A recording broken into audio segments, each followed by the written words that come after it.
Trump administration takes an emergency appeal to the Ninth Circuit. The Ninth Circuit has a set of judges, 3 judges, set up randomly. Every month they change to hear motions. So this panel of 3 gets this emergency motion to vacate the stay that the trial judge put in place. They have a process for doing this. The Ninth Circuit judges have a process. So you filed your motion and brief.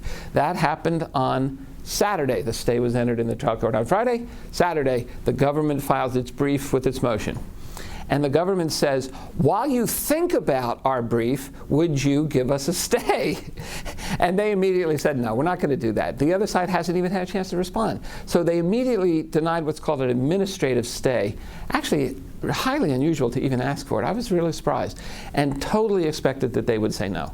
So then the judges say, fine, we're not going to stay it while we think about whether to do a stay.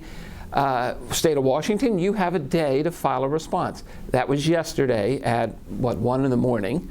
The state of Washington and Minnesota filed a response in opposition to the Trump administration. And then today at 3 o'clock, the government filed a reply. So we got 3 briefs: the opening brief, the opposition, and the reply. As soon as they filed the reply, literally within minutes, the Ninth Circuit posted an order saying, okay, this is set for oral argument tomorrow, 30 minutes aside for a total of an hour. That is so unusual, I've never seen it. I've never seen a motions panel set argument. It has happened in the past, but I've never seen it personally. And I've done a lot of emergency motions work in some of my prior lawyering. They're going to hold a telephonic argument at 3 p.m. tomorrow, half an hour per side, before they decide this. That's a signal that they're taking it very, very seriously.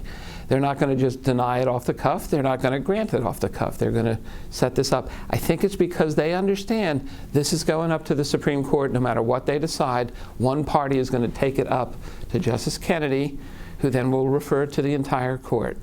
And then to play that out, the court has 8 justices right now, which means it's likely that we think the best, who knows, we think the best the Trump administration could do would be to get a 4-4 tie, in which case the circuit court's opinion will be affirmed, and then it'll go back down to the trial court.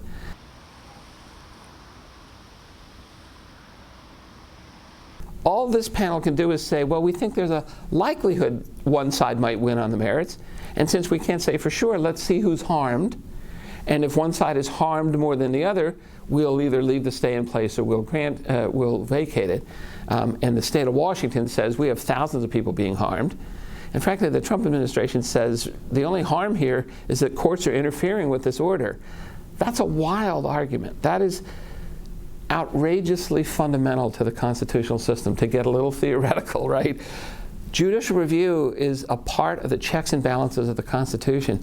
And to say that judicial review is a harm is really just outrageous, I think. And I haven't seen that argument before.